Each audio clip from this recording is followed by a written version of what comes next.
You might know of the Ten Commandments, given to Moses at the top of Mount Sinai directly from God. But the Jewish faith traditionally has 613 commandments. Among these, Jewish men are not allowed to shave. Jewish men are not allowed to cut their hair beneath a certain part on their skull. Jewish women are not allowed to reveal the skin on their body other than their hands and their face in public. Jewish women are not allowed to show their hair once they're married in public. A lot of Jewish women wear wigs or scarves to cover their hair. Men and women, boys and girls, are to be kept separate from the other gender.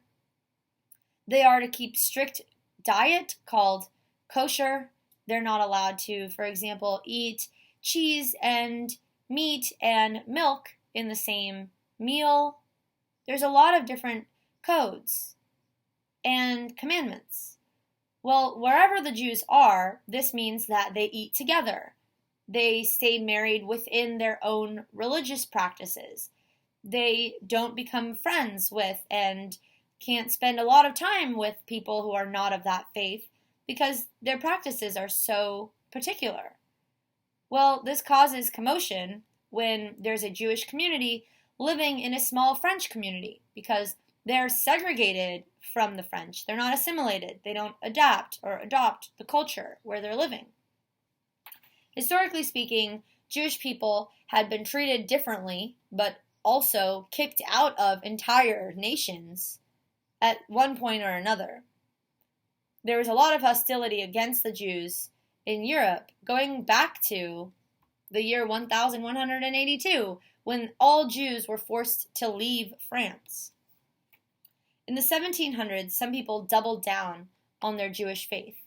People called Hasidic Jews took everything that they learned in the Tanakh seriously and literally. The men would not touch a woman unless she was her husband. Oh, that didn't work out. If you were of the legal age to marry, then you wouldn't touch the person of the opposite sex. Boys didn't play with girls, men didn't touch women, women didn't touch men. They lived in their own communities, they walked to the synagogues on Saturday mornings, and this made people in Europe who were not Jewish feel like the Jews thought that they were better than them and they wanted them out. A pushback on that is called Jewish Reformation. A Jewish reformer wanted to fit in with the culture.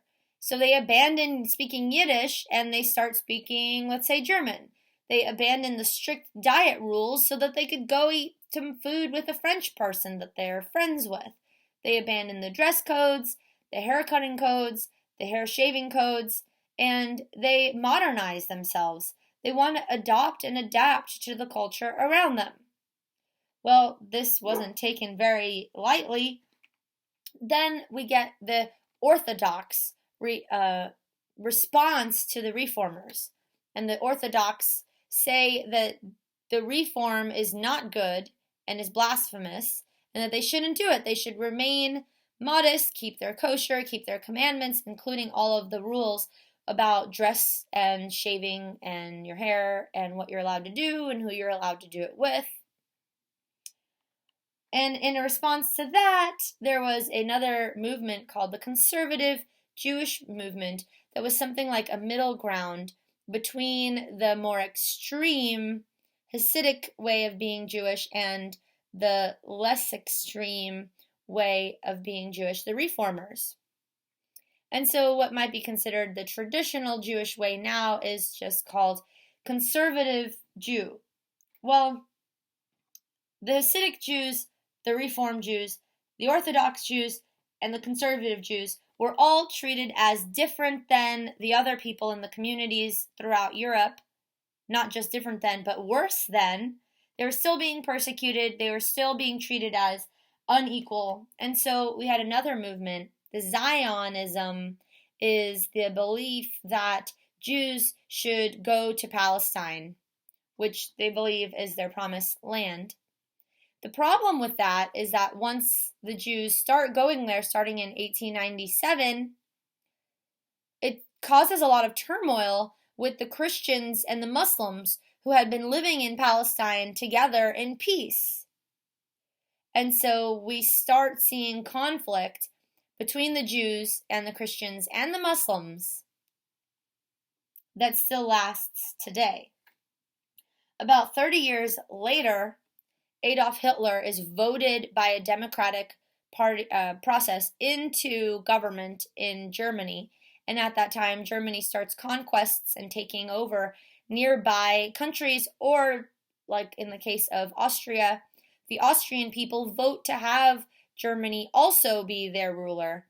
And this sets in motion a bunch of laws in Europe where Jews can't take political power, where Jews have to wear a star indicating publicly that they're Jewish. Jews are not allowed to legally wed a non-Jew. And then, starting in the year 1933, Jewish people are killed by the government.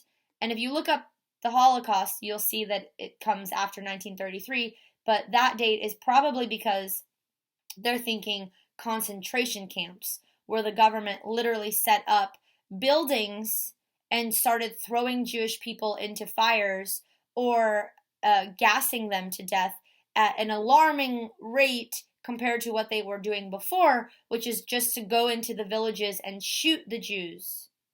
But the Jewish genocide really did begin before the concentration camps, and so 1933 is a better date, and Jewish genocide is a better word than Holocaust, which means burnt sacrifice. And that didn't stop until 1945. But still today, you have Hasidic Jews and the Reformed Jews and the Orthodox Jews and the conservative Jews and the Jews that are trying to make Palestine their own country. So there's a lot of differences between these kinds of Judaisms, but this is an unfair characterization because there's different ways to be conservative and there's different ways to be reform. Some Reform Jewish people will allow marriage outside of Judaism, whereas others will not. Some will allow a lot of things that others will not. So even though you could think about it this way, this is still an unfair characterization. What is secular Judaism? It would be someone who is Jewish by ethnicity, by culture, by family lineage, but who does not see the monotheistic Jewish God as the foundational reason for everything.